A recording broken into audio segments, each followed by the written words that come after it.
Paano ang tamang pag-inom ng Robust Energy? Ang Robust Energy ay maaaring inumin ng babae at lalaking laging busy at laging gumagawa ng physical activity tulad ng mga atleta. Kung ikaw ay laging low energy at kailangan mo ng more energy sa trabaho, maaari ka ding uminom ng Robust Energy. Ang Robust Energy ay maaaring inumin everyday kung kailangan mo ng energy araw-araw.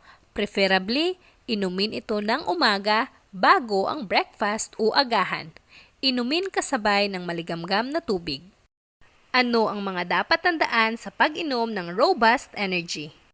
Bawal ipagsabay ang pag-inom ng Robust Energy sa anumang alcoholic drinks tulad ng beer. Kung ikaw ay may iniinom na maintenance medicine, maanong ipaalam muna sa doktor bago uminom ng Robust Energy. Bawal ito sa babaeng buntis at nagpapadede.